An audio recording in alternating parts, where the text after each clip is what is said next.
నమస్కారం అండి. SB news 9550కి స్వాగతం సుస్వాగతం.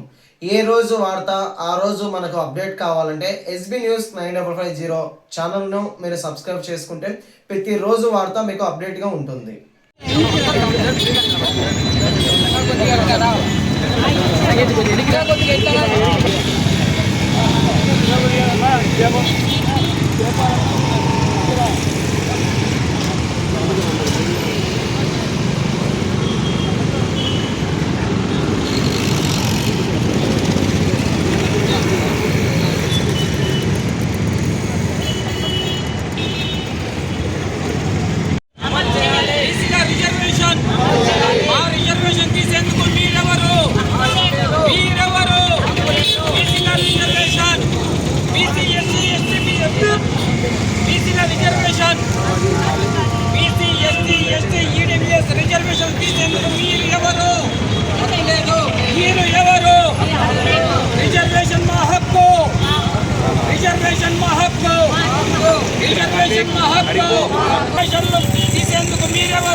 దేశంలోకి ప్రవేశించాయి వాటిని నిర్మూలించేందుకు ప్రజలు చైతన్యమవ్వాలి.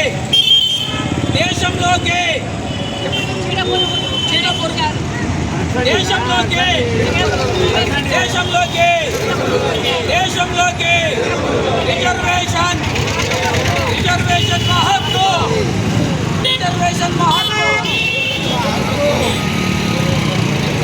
రిజర్వేషన్ మహత్వం తీసేందుకు మీరెవరు? రిజర్వేషన్ మహత్వం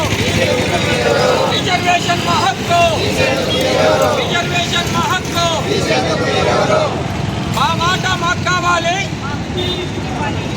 జనాభా దామాషా ప్రకారం reservation SC ST BC EWS రిజర్వేషన్లు తీసేందుకు దేశంలోకి క్రిమికీటకాలు ఎంటర్ అయ్యాయి.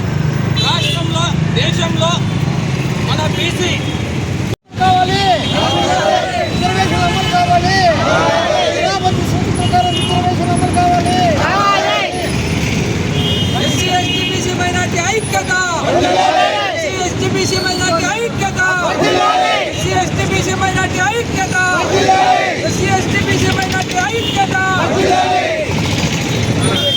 వ్యతిరేకించే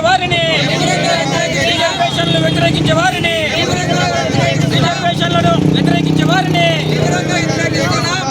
రిజర్వేషన్ మహక్కు తీసేందుకు మీరెవరు?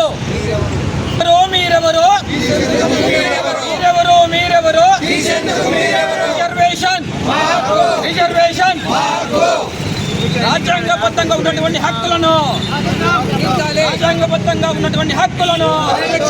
రాజ్యాంగబద్ధంగా ఉన్నటువంటి హక్కులను నా పేరు దుడం రెడ్డిబాబు, ఆంధ్రప్రదేశ్ బీసీ సంక్షేమ సంఘం రాష్ట్ర అధ్యక్షుని. ఈరోజు కడపలో గోగులాట్కి సమీపంలో పొట్టి శ్రీరాములు విగ్రహం దగ్గర ఈరోజు రిజర్వేషన్ హటావో అని ఇన్స్టాగ్రామ్లో సోషల్ మీడియాలో హల్చల్ అవుతున్నటువంటి ఆ ఐడిని తీవ్రంగా వ్యతిరేకిస్తున్నాం. రిజర్వేషన్ హటావో అనే దానికి మీరెవరు? మా రిజర్వేషన్ మా జనాభా దామాషా ప్రకారం మా హక్కు. మేము దాదాపు ఎస్సీ ఎస్టీ బీసీలం దాదాపుగా 85% ఉన్నాం. మరి ఆ 85% ఉన్నటువంటి రిజర్వేషన్లను హటావో అని చేయడం చాలా తప్పు. వారికి మేము పూర్తిగా వ్యతిరేకం. ఎందుకంటే దేశంలో ప్రధానమంత్రిగా నరేంద్ర మోడీ గారు ఒక బీసీ, ఆ బీసీ అయినందున ఆయనను దించేందుకు రకరకాల క్రిమికీటకాలు దేశంలోకి వచ్చాయి. ఈ 11 సంవత్సరాల్లో నరేంద్ర మోడీ గారు దేశాన్ని ఏం చేశారో, ఎలా నడిపించారో, ఎలాంటి సంక్షేమాలు రిలీజ్ చేశారో, మరి ఈ 11 సంవత్సరాల్లో మీరు దేశాన్ని దించాలి. దేశంలో మరో బంగ్లాదేశ్, మరో శ్రీలంక, మరో నేపాల్ లాగా చేయాలని జంతర్ మంతర్లో జరిగినటువంటి ఆ నిదర్శనం. అయితే ఈ దేశాన్ని కాపాడుకోవాల్సిన బాధ్యత కూడా విద్యార్థుల మీద ఉంది, మహిళల మీద ఉంది, అలాగే యువత మీద ఉంది, ప్రజల మీద ఉంది. ఎందుకంటే ఈ 11 సంవత్సరాల్లో సుభిక్షంగా మనం ఉన్నామంటే మన దేశ భద్రతే ముఖ్యం. ఈ ఈ దేశ భద్రతను నీరు కార్చాలని కొన్ని దుష్ట శక్తులు దేశంలో ప్రవేశించి కేజ్రీవాల్ కావచ్చు, ఒక కాంగ్రెస్ పార్టీ కావచ్చు, అలాగే ప్రకాష్ రాజ్ లాంటి వాళ్ళు కావచ్చు, అలాగే విజయ్ లాంటి వాళ్ళు కావచ్చు, ఈ దేశాన్ని భ్రష్టు పట్టించాలని, సనాతన ధర్మాన్ని నట్టేట వాళ్ళు ముంచాలని చేస్తున్నటువంటి సంఘ విద్రోహ శక్తులను వాటికి పూర్తిగా వ్యతిరేకమని మేము తెలియజేస్తున్నాం ఆంధ్రప్రదేశ్ బీసీ సంక్షేమ సంఘం ద్వారా.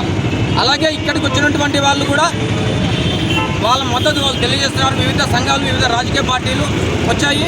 వాళ్ళందరూ కూడా రిజర్వేషన్ కావాలి, మాకు రిజర్వేషన్ మా హక్కు, మా జనాభా దామాషా ప్రకారం రిజర్వేషన్లు అమలు చేయాలి అని మేము పోరాడుతుంటే మీరు ఇన్స్టాల్లో, सोशल मीडिया लो हटाओ अंटारा। ये सब नहीं चलता इधर, ये हमारा भारत है। रिजर्वेशन निकलने को कौन तुम्हारे कौन तेरे क्या फ़ायदा है, वो सब बोलना नहीं, बोला तो वो चलती नहीं। मैं हमें ख़त्म करेंगे फिर देखूंगा అంతేకాదు ఈ సమాజంలో వ్యవసాయం చేయాలి, పిచకారీ చేయాలి, అదే చేస్తాం. కాబట్టి మా రిజర్వేషన్ తీసే హక్కు ఎవరికి లేదు. ఒకవేళ తీయాల్సి వస్తే మీ భూముల్ని జాతీయం చేయండి, ఫ్యాక్టరీలను జాతీయం చేయండి, మీ ఆస్తులను జాతీయం చేయండి, పంచండి. ఉద్యోగాల్లో రిజర్వేషన్ తీసేస్తామంటారు, సరే మా జనాభా దామాషా ప్రకారం మాకు వాటా కల్పించండి. అలాగే అసెంబ్లీ సీట్లలో వాటా కల్పించండి మా జనాభా దామాషా ప్రకారం.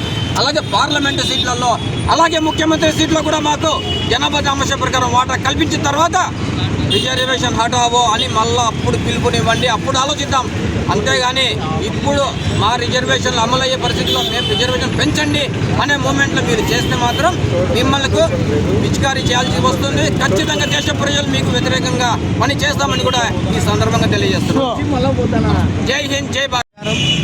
ఈ దేశంలో ఎస్సీ ఎస్టీ బీసీ మైనారిటీలకు, పేద వర్గాలకు, మహిళలకు రిజర్వేషన్ అందుతూ ఉంటుంది. కాబట్టి రాజ్యాంగంలో కాదనకుండా కొంచెంమంది ఆకతాయి వాళ్ళు ఇది ఒక ఫ్యాషన్ అయిపోయింది, ఇన్స్టాగ్రామ్లో దాంట్లో పేజీలు చేసి, కాబట్టి అనేది మేము వ్యతిరేకిస్తున్నాము.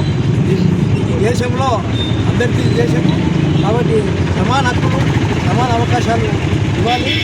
కాబట్టి ఈ అంబేద్కర్ రాసిన రాజ్యాంగం ప్రకారం మనకు రిజర్వేషన్ వస్తున్నాయి. కాబట్టి ఎవరు ఏం చేయలేదు. కాబట్టి ఇటువంటి వాళ్ళంతా చేసే వాళ్ళంతా వాళ్ళతో ఏం కాదని ఈ సందర్భంగా బలహీన వర్గాలందరూ కూడా గమనించాలా. మనకు రాజ్యాంగ భద్రత ఉంది, ఎవరు ఏం చేయలేదు. కాబట్టి ఇంకా రాజ్యాంగం మనకెంతో మేమెంతో మాకంతా అనే పదం కూడా మన రాజ్యాంగంలో ఉంది. కాబట్టి మాకు మా శాతం ప్రకారం రిజర్వేషన్ పెంచాలి, కానీ తీసేదానికి రాజ్యాంగము అనుకూలించదు. ఈ ప్రజాస్వామ్యానికి భారతదేశంలో ఎవరు కూడా దీనికి హఠావ్ అనే దానికి ఎవరు మద్దతు లేరు. మనం 80% పైన జనం ఉన్నాం. కాబట్టి ఇది ప్రజాస్వామ్యంలో ఓటు హక్కు కలిగించాము మనము. కాబట్టి మనము ఓట్ల ద్వారానే ప్రభుత్వాన్ని మార్చాలి, కానీ ఇలాంటి కార్యక్రమాల ద్వారా ఎవరు ఏ ప్రభుత్వాన్ని అనిశ్చిత చేయలేదని సందర్భంగా తెలియజేస్తారు. అందరూ కలిసి ఏ విధమైనటువంటి మనం పోరాటం చేస్తున్నామో ఆ పోరాటం మనకు ఎప్పుడు ఎటువంటి విషయం ఎస్సీ ఎస్టీ బీసీ దళిత సంఘాలను ఏ విధంగా తీసేస్తామో హఠావో అనడానికి ఏ విధమైనటువంటి రాజ్యాంగం ఒప్పుకోదు. ఈ విధమైనటువంటి రాజ్యాంగంలో మాట్లాడటము ఇది శ్రేయస్కరం కాదు. ఓటు హక్కు కలిగిన ప్రతి భారతీయుడు, ప్రతి ఒక్కరు ఈ సంఘాలను ఉద్ధరించాలి. అదేవిధంగా ప్రతి ఒక్కరూ ముందడుగు వేసి ఈ దళిత సంఘాలను పైకి తీసుకురావాలి. హఠాలో అనడానికి ఎవరికి ఈ విధమైనటువంటి హక్కు లేదు. ఇది ఘంటాబద్ధంగా మేము చెప్తున్నాం.